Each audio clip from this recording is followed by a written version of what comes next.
I was in seventh grade when I recognized that I had an issue with my weight. And a little boy walked up to me. I can tell you where I was, in the Litchfield Middle School cafeteria.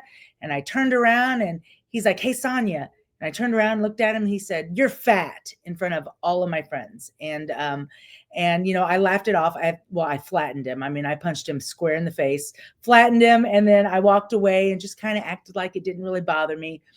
But the truth of the matter is, it did bother me a lot. And what happened the very next day was my first diet. If you've been watching, you know that I take my ingredients very seriously, but there are 3 companies that I have found that I absolutely love. Check the description for discount codes. Hello everyone, welcome to another episode of Beyond Biggest Loser. Today we have Sonya from season 16, and I'm so excited to share her story of experience, strength, and hope. So, Sonya, thank you so much for coming on. Thanks for having me. I'm excited to be here. It's always nice to reconnect with the former Biggest Loser. I know, I love our group, and it's getting more active now that people are figuring what works for them. That's And I right. think it's taken a long time for us each to wiggle into whatever that is. So we're Sure. excited to hear. I was just listening to your story, and I can relate to it so much. So I'm wondering if you could tell us, before you went on the show, how did you end up there? Oh, sure. Well, I have been a fan of The Biggest Loser since season 1. I know you were on 3, but since season 1, I mean, I would sit with a big old pizza and a 2-liter of soda, and I would eat and drink, and watch the show, and I fell in love with it. I was in seventh grade when I recognized that I had an issue with my weight, and a little boy walked up to me. I can tell you where I was, in the Litchfield Middle School cafeteria, and I turned around and he's like, "Hey, Sonya." And I turned around and looked at him. And he said, "You're fat," in front of all of my friends. And I laughed it off. I flattened him. I mean, I punched him square in the face, flattened him. And then I walked away and just kind of acted like it didn't really bother me. But the truth of the matter is, it did bother me a lot. And what happened the very next day was my first diet. And that's in seventh grade. I went on like, I think it was Nutrisystem at the time, and went on that. And then, man, from that point forward up to the show, I was on every diet known to man. I would do Jenny Craig, I do Weight Watchers, I would do Nutrisystem, I do South Beach, and I do Atkins, and I'm not that bright, so I'd get the fats all confused and do some weird version of like South Atkins that never worked, right? And I would do all of these things, and I loved The Biggest Loser. And randomly in 2013, I was looking and saw that they were getting ready to do another season. And then that following March 2014, I saw that they were going to do a season of athletes. And I, on a whim, I had never tried out for the show before. Never. I was 283 pounds and I'm 5'4", so that's not great. And filled out the application online because I knew they were looking for athletes that season, and filled out the application online. And honestly, the rest was history. So I filled it out, and within 3 months I was on the show. I had left for filming.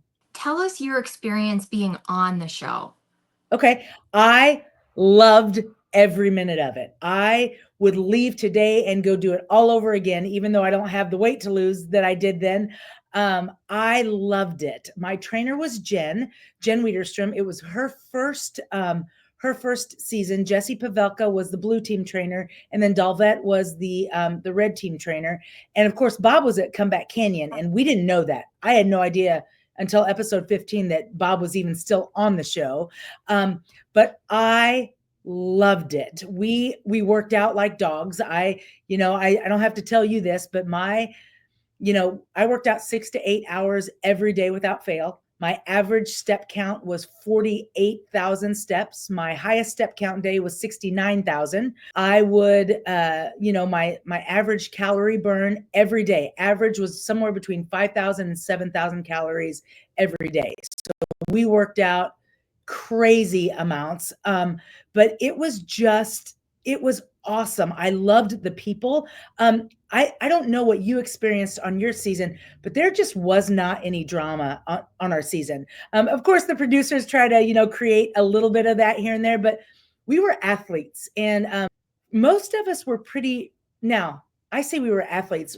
on my season, we had Damian Woody, two-time Super Bowl champion, Scott Mitchell, who was an NFL quarterback for 12 seasons, I think, Zena Garrison, who I think won Wimbledon. We had Vanessa Hayden, who was in the WNBA, and my personal favorite, probably my best friend on the show, was Lori Harrigan-Mack, and she's a three-time gold medalist in fast pitch softball. And then there was Sonya Jones, I was two-time All-American, but from a little D3 school, right? So there were various levels of athletes. But one of the things that we recognized is that in order for me to beat you, me beating you at your best really is what makes me the champion, right? And so we became a family. When we were competing, yeah, we were going hard after each other, but at the end of the day, I mean, we take a bullet for each other, and it was awesome. I cannot say a negative thing about my experience on the show. I loved the producers. I loved my trainers. Jen and I are still good friends. I mean, the white team, as a matter of fact, I'm coming up on my 10-year reunion. We are coming up on our 10-year reunion in 3 weeks. And the white team, we're all getting together in Vegas just to get together and see each other. I loved it. I really did. I love that. We definitely had drama. What did you say? I was on the season with a gal named Kai, who's one of the most outspoken people against the show. Oh, so yeah, that's how my season went. Oh, yeah. But I feel the same. I feel so much gratitude, and there were so many lessons for me. Like, one, you had said something that really hit my heart. I thought that if I lost the weight, someone would finally love me. And I realized after being on the show that it was me who loved me. How did that end up playing for you? Wow, that's a long story. But I'll tell you, we were filming in episode, I think it was 11, and Jen and I were actually off camera at this point, and we were just going for a walk, and we were talking, and she said something to me that was absolutely just mind-blowing. She said, we were walking, and I said, Jen, I still don't know how I got to 283 pounds. I still don't know. I've got a great life. I've got a great family, got a great friend circle, got a great job. I love my church. I'm active in that. I don't know how I got to 283 pounds. And, we were talking about that, and she finally stopped me and she said, Sonya, here's the problem. She said, you don't love you. She said, if you loved you as much as we loved you, you would be unstoppable. She said, you will have Thai food 5 times a week just because it makes everyone happy. And I just stopped dead in my tracks, and I looked at her and I said, you're right. And she goes, I know. She said, and if you will begin to love you the way that we love you, the way that everyone else loves you, she said, you will be unstoppable. Now, I think that when you're on the show, you're trying to, you're grinding it out, right? You are at a spot where you want to win the grand prize. And literally, I got to a point where I was like, oh man, I don't know that I can, that I can win. I don't know I have enough weight to lose, all this stuff. But then you're in a competition. So you go. And when I got home, that's when my real journey of self-discovery, I say self-discovery, that's a terrible term, but my road to healing in every way, spiritual, emotional, physical, that's when I really started to come and unpack the layers of not necessarily what I eat, but why I eat. Why is it that every time I'm mad, happy, angry, sad, do I want to drive through a drive-through and eat a tremendous amount of food? So I got back and my weight started going up and up and up, and I was freaking out because honestly, 5 million people went on a journey with me, right? 5 million people invited us into their home, into their living room every week, and I didn't want to let them down. So what I wound up doing was I went to a therapist, and I walked in like Tigger, and I was like, hey, I've got a problem with food. Can you help me figure this out? Because my weight's going up. Well, through that process, and I wrote about this, I actually dedicated 3 chapters of my book to this. I recognized that I don't have a problem with food at all. My problem is not with food. My problem is with me. My problem is with understanding how to deal with the emotions that come my way. I don't have a problem with food. I have a problem with me. So I had to, through therapy, figure out what it is that not necessarily made me wonder about why I eat or what I eat, but why am I eating? And that for me that was the real win. And that's where the rubber, where the rubber hit the road for me. How long did that take? Because I feel like well, I went on very young. I was 22, but it took me 8 years. Okay. So I turned 40 on the ranch. All right. So I got on the ranch when I was 39. And I'll tell you, it didn't take me long to figure out that I had a real problem. It took Mhm. me, I was only with that particular counselor for about 5 months, 3 months. It was 3 months because then we became colleagues because I spoke so highly of the process that the place that I was working wanted to hire her. So through that process is when I recognized all of those things. I recognized that I'm a binge eater, right? I have binge eating disorder. So I actually have, and I actually have an eating disorder that I still battle every day. However, you asked how long. I am now 10 years out post show, and I can tell you within the last 6 months is the first time that I have ever felt like I have no fear in going back. I don't live with the fear of, oh gosh, what if I put it all back on? That's not even a thought in my mind. So what I tell people is you've got to, I talked about this yesterday on my on one of my feeds on my Facebook site for my business, but you don't have to be great to start, but you do have to start to be great. And you have to kind of get the ball rolling to where you get some small wins because we expect greatness in our lives in so many ways. Like I expect to be a great business owner. I expect to be a great daughter. I expect to be a great friend. I expect to be a great professor, all the things.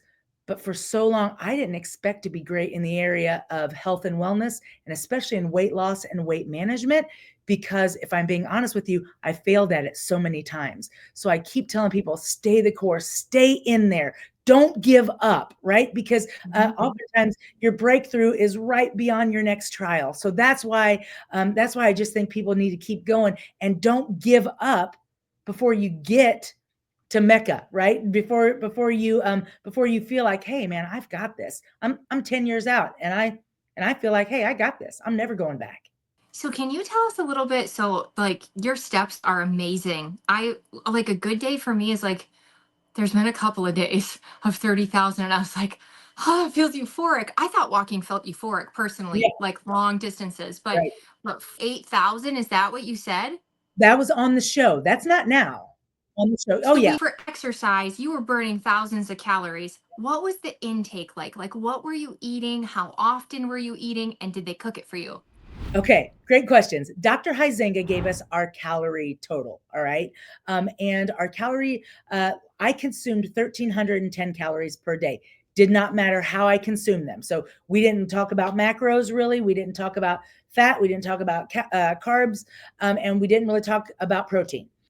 So he said, you need to be on a 1,310 calorie diet a day. Our nutritionist was Cheryl Forberg. Love Cheryl. She's amazing. She's a great friend still.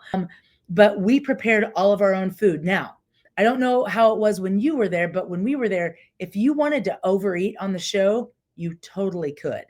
But in order when you if you did that, you were probably going home at the end of that week. So we had the pantries were stocked for us, the freezers, the refrigerators. It was all stocked, and we would talk to our cast wranglers and say, okay, we want this and this and this and this, and they would go get it. Because for us, we were, as far as I know, we were the most sequestered cast ever because we didn't know about Comeback Canyon. We had no idea. So they were trying to keep us under wraps. So we couldn't go to the store. We couldn't go to Starbucks. We couldn't go anywhere. We were on the ranch. Well, we would just tell them what we wanted and they would bring it in. And then we were in charge of preparing our own food. So my calorie allotment was 1,310 a day. You could go over if you wanted to, you could go under. But I realized that for me, that's right where it was. I know that there were some people who drastically cut calories, but then their body didn't trust them. Their body didn't trust them to burn and they didn't drop weight. So one of the things that I learned early on was to trust the process, and I did. Dr. H said 1,310 would work. It did work, and work out as much as you can, and that's what I did. I mean, tell you what, I was not the best athlete on the show, but I was never outworked, not one day, and that's what I think really helped. So yeah, as far as what we ate, I prepared it. The white team, we'd have family meals. We call them at least once a week, usually on Sundays, and between JJ and I, we would cook that. But we ate what we wanted, most of it, and this is something that I practice now. Most of it, none of it was processed, right? So if you wanted Chilean sea bass, you just put it on the list, they'd go get it. If you wanted whole grain pasta, they would get it. Any vegetables, any fruits, things like that. But you never see white bread there. If you wanted bread, it would be Ezekiel bread, or you wouldn't have, you would have things that weren't overly processed. And gosh, you would learn how to do that and how to make yourself eat healthy. But even though we worked out a lot, and I did work out a ton, boy, the magic's in the kitchen, because you can't outrun your fork, right? You can't out train a bad diet. So that's what I learned on the show, and that's what I carry through now. And where I was going with that is, one of the things that we often would request is, and this is one thing that Jen talked to us about, is one ingredient foods, right? So even still today, I'll eat an orange, I'll eat a banana, I'll eat grapes, I'll eat chicken, I'll eat fish, I'll eat beef. And so I do a lot of one ingredient foods a lot.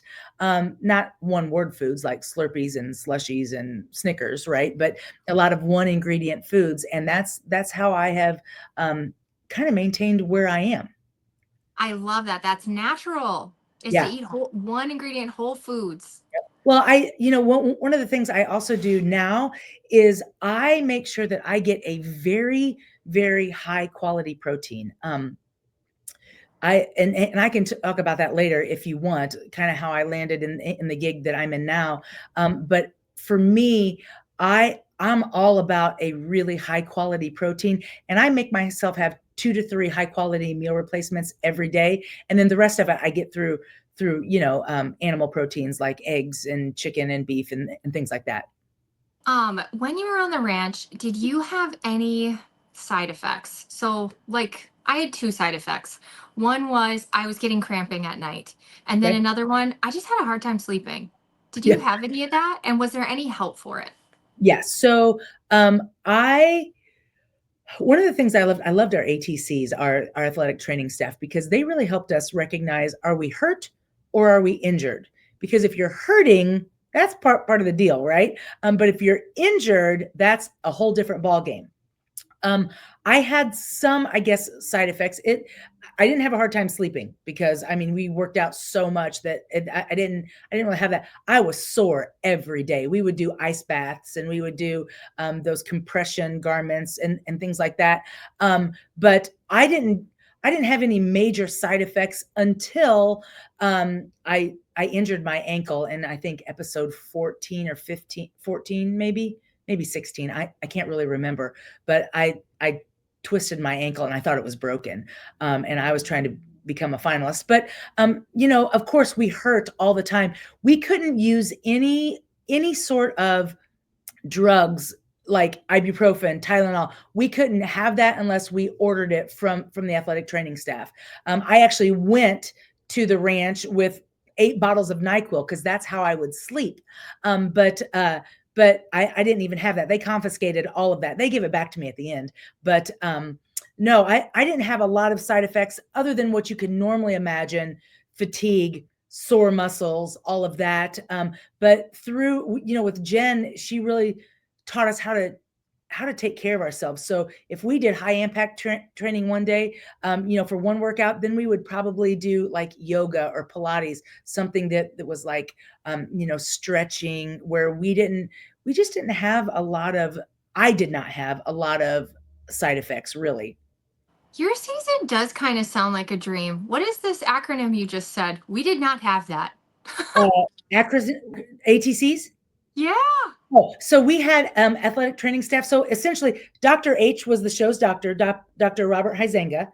And then under him was the lead athletic trainer. And then we had 3 ATCs, certified athletic trainers, who were on staff, who were there with us all the time. So, I'm still really good friends with Kelly.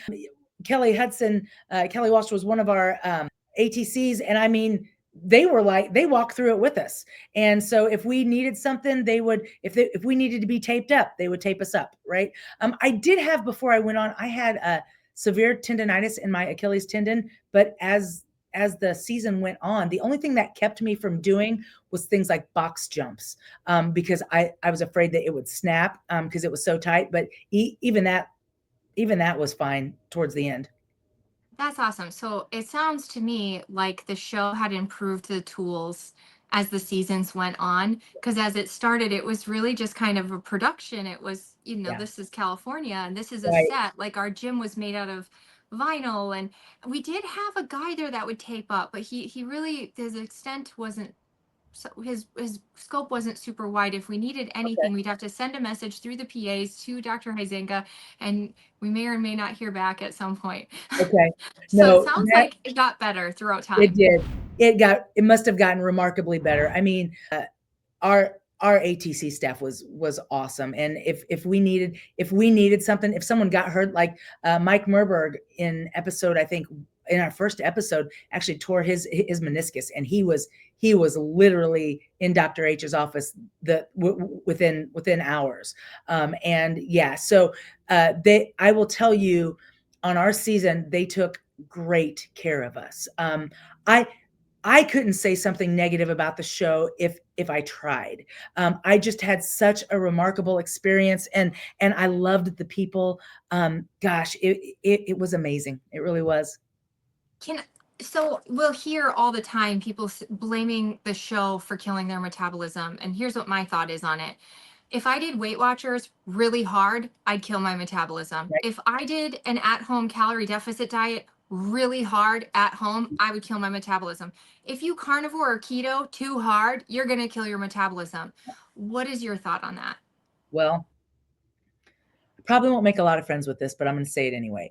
I think that oftentimes hurt people, right? And so it's embarrassing to put weight back on. And sometimes people need any sort of excuse to say, oh, I put my weight back on because my metabolism's slow. My metabolism is slower too, but I am at my healthy weight. I'm where I want to be. You have to find what works for you and work it.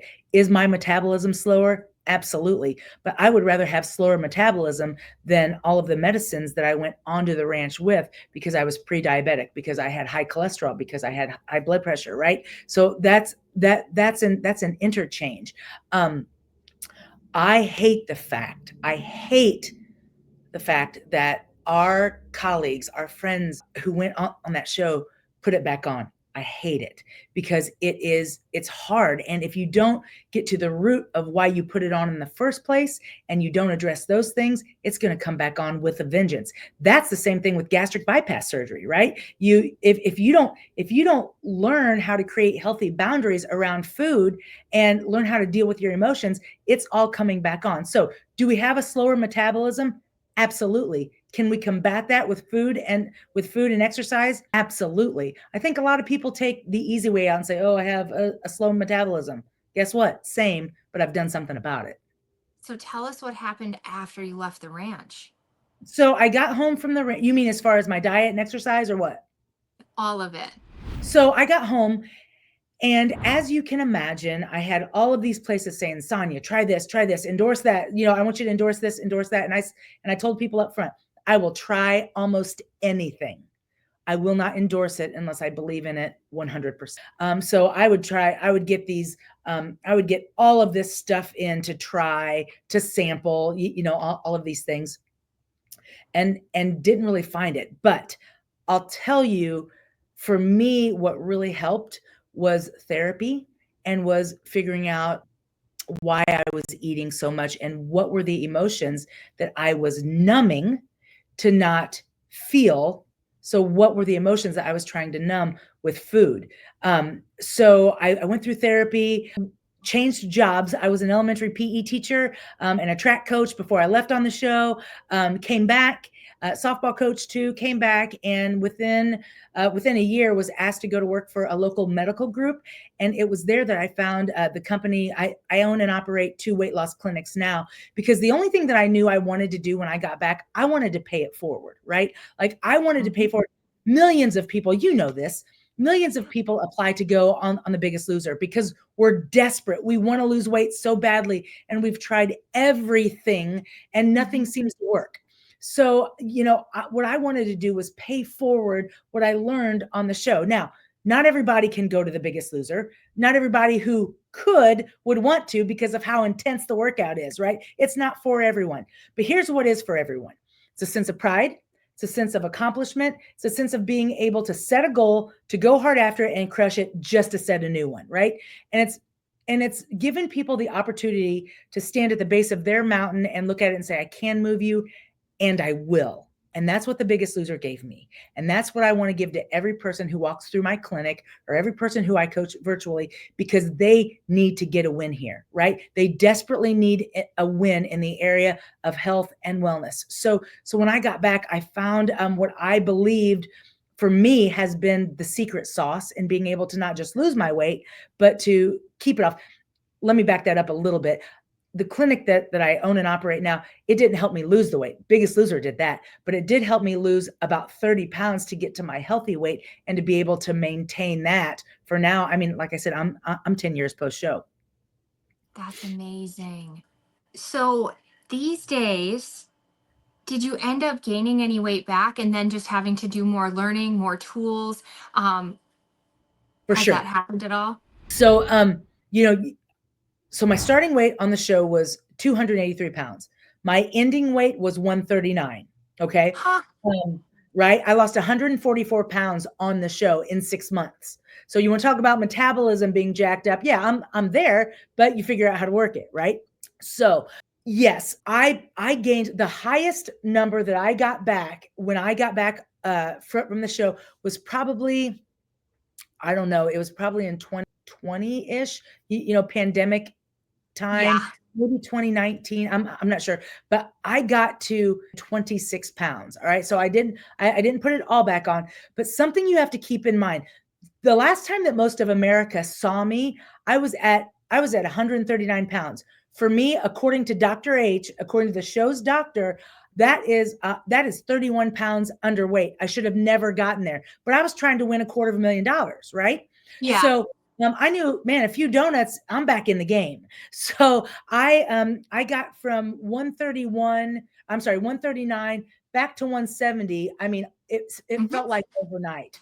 But then, man, I went to 175, 180, 185, 190, 210. And I mean, I'm freaking out because I can't keep it under control. Because Adrian, I felt like an addict, right? I even went to a friend of mine and said, hey, I'm an addict. I go through drive-throughs and I eat a tremendous amount of food, then I throw it away before I get home. I'm embarrassed. Do you have someone who's an addiction specialist? Anything is who I was talking to about counseling. And what's interesting is that sugar and food, it's the good girl's drug, right? Because if I'm walking, I teach at Greenville University. I'm a professor there. If I'm walking down the hallway and I'm eating a donut, no one says, someone call President Davis. Jones has had a relapse. She's off the reservation. Call President Davis. We have a problem, right? No one says that. But if I walk down the hallway and I have a flask and it has alcohol in it, or I have a glass plate and I'm snorting cocaine, everyone's like, call the president. We have a problem. Well, what you don't know is that if I've had one donut in front of you, I promise you there's 5 that you haven't seen, right? So my addiction is just as intense as a cocaine addict. It is just as intense as an alcoholic, but you have to be able to say to an alcoholic, you can say to an alcoholic, don't go into the bar, and that's okay. You can't say to a food addict, don't have food. So we have to create healthy boundaries around food and make ourselves be healthy and be able to operate within healthy boundaries around our addiction. So, you asked post show, how high did I get? I got to 226. My healthy weight is Dr. H said, never go below 170. You'll feel sick. And he was right. My happy weight, what I tell people all the time, is I like to live about 183. The reason why I like 183 is because I'm still 100 pounds down the show. My BMI is good. I feel good there. I can run there. I'm on the treadmill. I feel great. I feel strong there. And it's easy for me to maintain. I could probably drop to 175-ish and be able to maintain there. This morning, I jumped on the scale. I was 178. I feel great.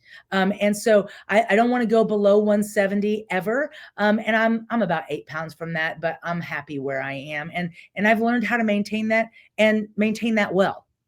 And you're an athlete. So Yeah. you're more muscular than most of us, which is health right there. Muscle That's is right. health. Muscle That's is exactly right. longevity. Muscle is freedom. Muscle is life. That's And amazing. that's right. And that's what I tell people. Protein, protein, protein. You got to have it. That's why I sell a medical grade protein, because I want people, a lot of people are on injections right now. I have no problem with that. But the problem is you don't feel like eating. And when you don't feel like eating, you're restricting your calories, which also means you're also restricting your protein, which is not good. You need protein to be able to stay, to be able to stay healthy. I don't care. I got people coming into my clinic that need to lose 200 pounds. I have people who literally have had gastric bypass who just want a medical grade protein that will digest easily, because they can't eat, 10 ounces of steak because their stomachs are so small. So you have to have protein. I don't care about you being skinny, but man, I do care about you being strong. I want you to feel like you can, go stink and get it. And that's why protein is so important. So important. I love that. And I'm loving these shots. A lot of people are getting on them. Turns out if you take them in low doses, they're very healing. But I'm very concerned when I see so many people losing their muscle, and they're losing it because they're not getting their protein. So tell us a Right. little bit more about this protein, like what's in it. So for me, I'm an ideal protein clinic. So I have two standalone clinics that are brick and mortar, where people come in and they stand on a scale in front of a coach, and it's accountability process. And I love that, because I'm a great coach. That's how God designed me. I mean, I can coach you to run through a brick wall and come be like, let's go, let's do it again. Right. That's who I am. I am a great coach for everybody except for me, because I let myself slide. And we all do that. Every one of us does that. So what this clinic is, Ideal Protein, is a medical grade protein that it's formulated in our labs in Canada, and the FDA, their FDA is much more strict than ours is in America. And that means there's no toxins in it. There's no metals. It is the highest quality protein that you can find. And so you can only get it from a distributor like me. And so there are all these Ideal Protein clinics. There's some across the United States and Canada. And then we also coach people virtually, so we can drop ship this protein to them on their doorstep, and then we connect weekly virtually. So what it is there's all kinds of different protein products where you can have about anywhere between 15 and 20 medical grade grams of protein in the form of things that taste great. Like, it can be a shake, it can be a brownie, it can be a soup, it can be chips, it can be buttered popcorn, it can be a bar, that are all delicious, right? So when you eat that, it's so easily digestible that it just goes in, it goes straight to your muscles. And I'm telling you, it's the game changer. The people who use our protein, they're just not hungry. You can't get it. You can't go to GNC. You can't go to Walmart. You can't go to a gas station and get it like you can, like a Premier Protein shake or a Quest bar or something like that, because it's just not a high quality protein. So, and yes, I am a protein snob 100%, but I'll tell you, when I found this product and I found this protocol, I'm like, I can do this forever. Because as you well know, we have to do something that we are able to do for a lifetime. You can't just drink kale smoothies for 50 days and then decide, oh gosh, now I'm going to go back to the way that I ate. So you can't lose, 100 pounds drinking kale smoothies and think I'm going back to pizza, because then it's all going to come back on plus some. So this is something that, like, Ideal Protein didn't even come after me. I found it in the medical group that I was working with.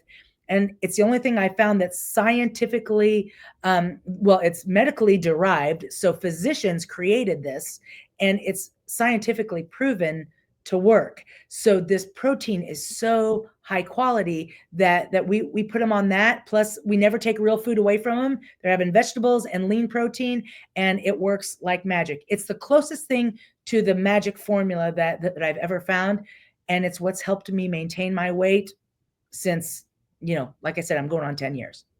I have a lot of people who follow who are going to say, I'm good with my ribeye and sardines. But Yeah. I Yes. also have a lot of people who follow me because I am post gastric bypass and I Okay. am, and then we have some GLP-1 people. So Yeah. if you could All give of me it. that link, we'll put it in the show notes so people can go check it out.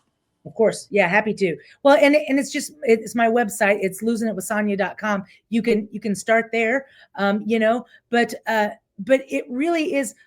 People have asked me so much. Okay, so what are your thoughts on gastric bypass? What are your thoughts on these medications? And I'm like, listen, don't throw your principle out. Don't just define a principle and forget about the person, right? We stood on a scale in front of millions and millions of people in a sports bra and spandex. For heaven's sake, if that doesn't scream desperation, I don't know what does, right? I mean, I was so desperate to lose weight that if someone said, hey, here's a little injection, take it, I'd have been like, give it, I'm on. I was on the path to gastric bypass surgery the November before I went on The Biggest Loser. I was desperate. People are desperate to lose weight, and I want to help them in whatever way I can. I think GLP-1s are great, especially for people who are a type 2 diabetic. Man, I think it's great. But it's the same thing. I don't care if it's gastric bypass. I don't care if it's weight loss surgery. I don't care if it's what I sell. If you don't change your behaviors with food on the way down, you're going to put it all back on, right? So you have to do what you can do that will work for you for a lifetime, and you have to commit to it. Otherwise, it's all going to come back on with a vengeance. And we've seen so many of our friends do that, and I hate it. I mean, I will help anyone who will let me. I'll do it. I'll help anyone who will let me.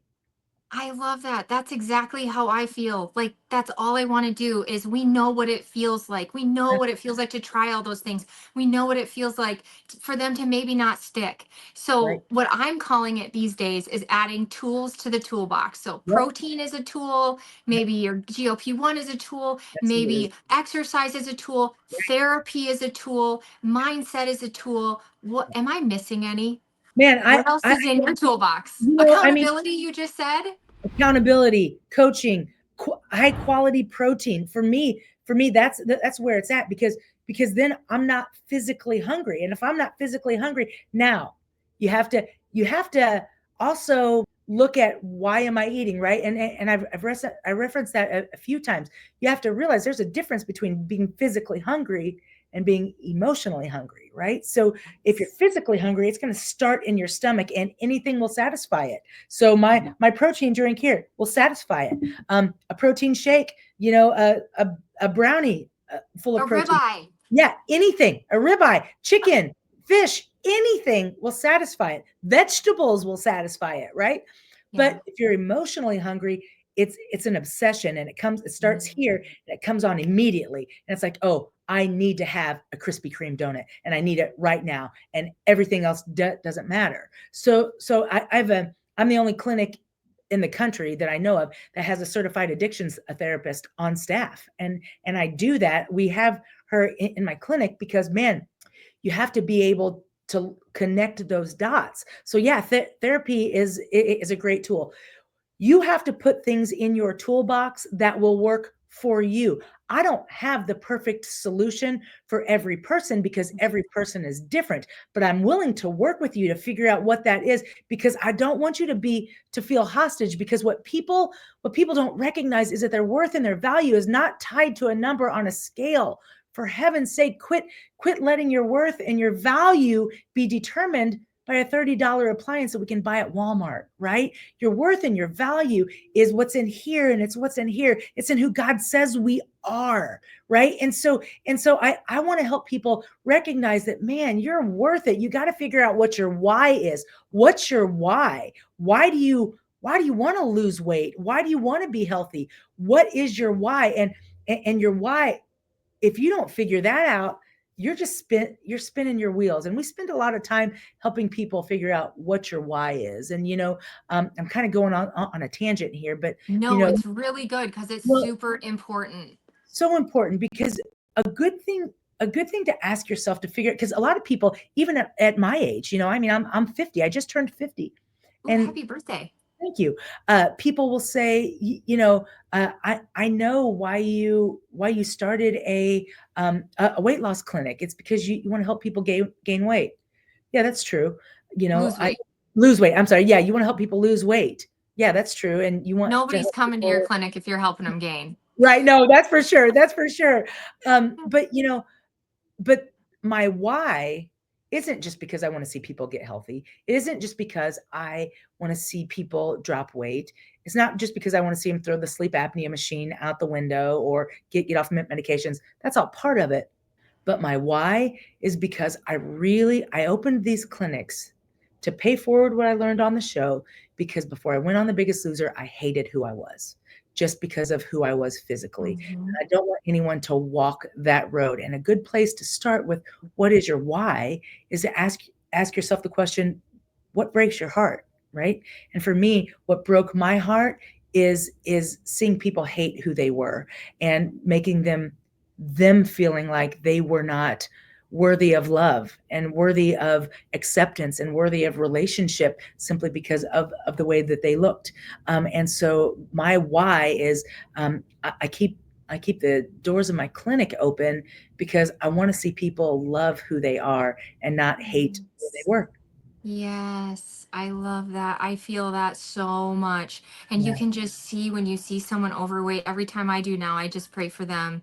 I pray that God give them the answers, because you can just see it in the way. And I was that too, walking around, not looking up, kind of being sad all the time, being anxious all the time, not going for that promotion, not making that friendship, not striving, because I just didn't think I was worthy, and I don't want anybody walking around like that, because they are.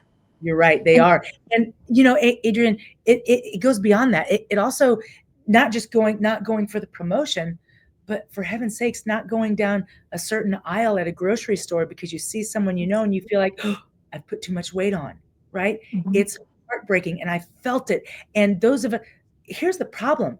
We wear our addiction, right? Mm-hmm. Like, you may not know if someone is an alcoholic, but if I'm struggling with weight, if we are addicted to food, you're going to see it in our size. We can't hide that. And that's what's hard, because, there's so much guilt and shame tied to it. And guilt and shame is often, mixed together. Oh, guilt and shame, guilt and shame. Guilt and shame are two completely different things, right? I can feel guilty. Guilty is associated with the behavior. So I can go through Krispy Kreme, order a dozen donuts, eat them all, go through a gas station and throw the box away. And I can feel guilty about that behavior, right? Now, shame is completely different. Shame is, it's me that's bad. I am a bad person. I own that behavior. So the guilt is the behavior. The shame is, I'm a terrible person. And we start to own that.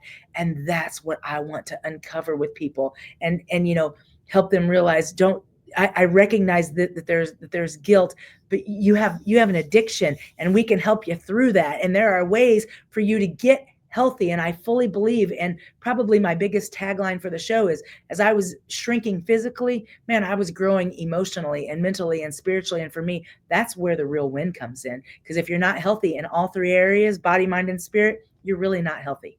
That is amazing. We call it, I know a lot of people, maybe you say this too, it's the why that makes you cry.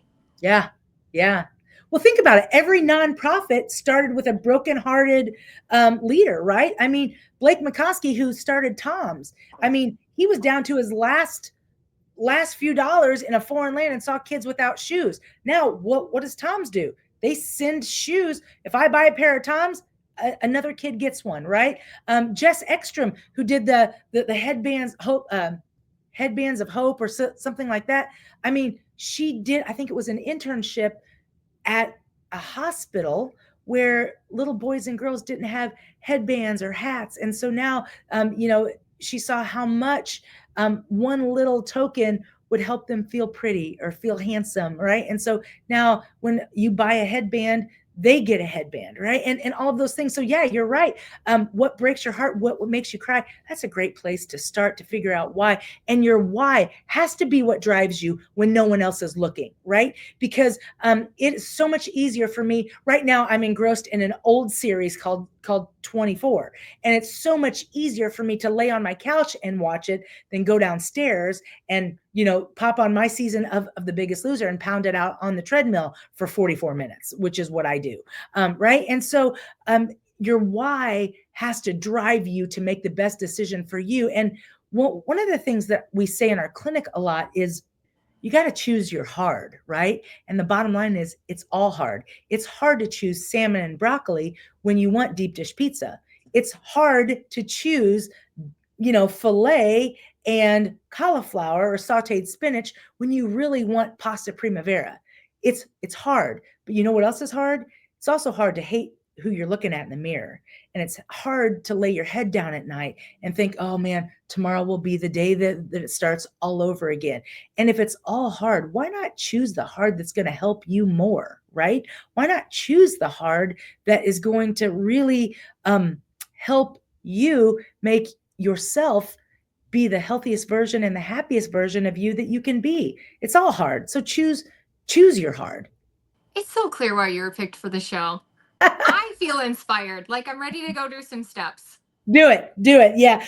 That's funny. I did ask before they did our finale. Actually, it's before we shot 17, which was our last episode on the ranch. I asked one of the cast wranglers. I said, "Can I just ask, out of millions of people who apply, why me?" And she's like, "We just knew that with you were going to be real. You weren't going to cause any drama." Now they do typecast, so we knew, who was picked for the drama. Right? But like, I guarantee you that when they met Kai, they weren't like, "Oh, she's going to keep it real," right? That they didn't think that. So it was kind of like, I get it.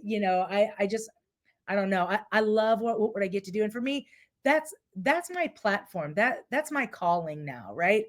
I really, I mean, for me, my faith plays a huge deal in everything I do.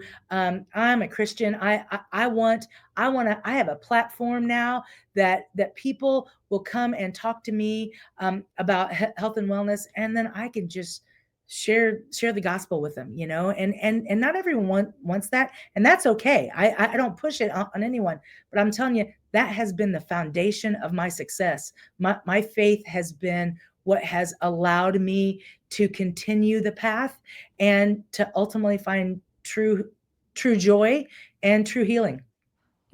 My 8 years where I was trying to find the right ticket to healing spiritually, emotionally, Yeah. it ended up that I needed to give up alcohol, and I did a 12-step program, which is Sure. all about actually giving it to God. Yeah. And I don't know how people heal from addiction without having, am I giving this to God? Am I living in gratitude? Am I Right. praying? Am I, you know, I don't know how they do it, but I'm sure that it's still possible. That is a Yeah. great ticket to I addiction, agree. is I agree.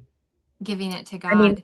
it is everything for me. I mean, I every day, because I'll tell you, you know, I am off the charts when it comes to binge eating disorder. It wasn't uncommon for me to consume 5,000 calories per day because I know this now, I couldn't get my emotions under control, right? And so I would eat to numb those feelings, and it would give me 5 or 10 minutes, because that dopamine response would give me 5 or 10 minutes of feeling good, and then the crash of feeling horribly guilt. Why did I do that? I'm a loser, pun intended, Mhm. right? I'm an awful person because I can't get my weight under control, right? And then so I battle my binge eating disorder every single day, but I also lay it at the foot of the cross every single day. And because for me, that's where the real win is. And that's how I fight my battles. Well, this is amazing. Are there any other tools that you think people need in their toolbox? Man, just ones that you'll use, right? I am happy to converse with anyone via email, via text, whatever, who's struggling. I'm happy to get people plugged into our program, to a different program if ours isn't great for them. But I'm just really passionate about helping people find out what works. It is eating. For if you struggle with your weight, yes, exercise is awesome for your headspace and your heart. It is not awesome for weight loss. It just isn't. Because this morning, I ran 3 miles. Okay. Got on the treadmill, pounded it out. If I go through one drive through, it's gone. Right. So you have to get your kitchen under control, because you can't out train a bad diet. Right. I tell people all the time, you can't outrun your fork and you can't outrun yourself. So yeah, diet and exercise, it's super important, but get to the root of why you're eating. Figure that out. If that's therapy, go to a therapist. Go to a therapist who believes the way you do, that your ideology is the same, because you want people speaking into your life who have the same principles as you.